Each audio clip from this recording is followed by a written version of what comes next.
Novianti. Saya Yansa Ramadhani. Saya Anggun. Saya Suci. Di sini kami akan menjelaskan video tentang praktikum demokrasi. Mari saksikan. Coba jelaskan bagaimana pelaksanaan demokrasi di Indonesia. Baik, pelaksanaan berdasarkan kedaulatan rakyat melalui pemilu, musyawarah, perwakilan, serta menjunjung nilai Pancasila dan Undang-Undang Dasar 1945. Bagaimana konstitusi menjamin perbedaan pendapat dalam suatu rapat. Undang-Undang Dasar 1945 memberikan kebebasan dalam pasal 28E dan setiap orang boleh menyampaikan pendapat dan secara bebas. Mengapa demokrasi kerakyatan merupakan demokrasi yang cocok untuk Indonesia?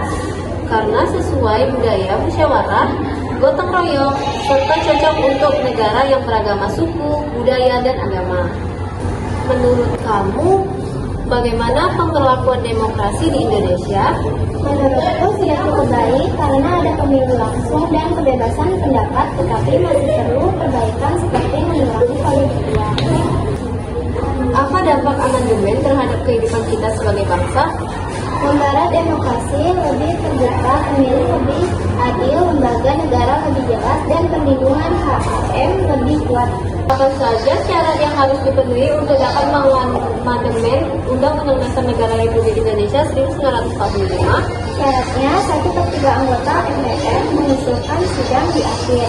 2/3 anggota disetujui dari 50% anggota dan bentuk NKRI tidak boleh. Kamu tahu nggak sih lembaga apa yang berwenang untuk mengamandemenkan UUD NRI 1945? Kau tahu dong, lembaga yang berwenang untuk amandemen UUD NRI 1945 adalah MPR atau Majelis Permusyawaratan Rakyat. Amandemen hanya dapat dilakukan melalui sidang MPR dengan syarat dan ketentuan tertentu. Oh, coba jelaskan tentang periodisasi pelaksanaan UUD NRI 1945.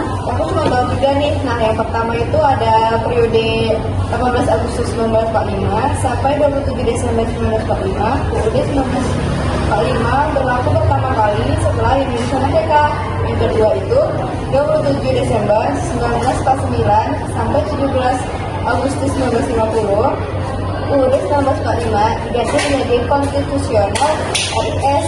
Yang ketiga itu ada periode 17 Agustus 1950 sampai 5 Juli 1959. Konstitusi RIS diganti menjadi UUD sementara 1950 atau UUD Terima kasih. Ada yang menurut kamu kenapa UUD NRI 1950 berbeda-beda masa perlakuannya sampai saat ini? Nah, karena kondisi politik pemerintahan dan kebutuhan negara selalu berubah dari waktu ke waktu di Indonesia. Kami masa demokrasi parlementer demokrasi terpimpin bidang informasi. Betul deh, menurut kamu masa yang paling bagus pemberlakuan UUD NRI 1945 itu periode kapan sih?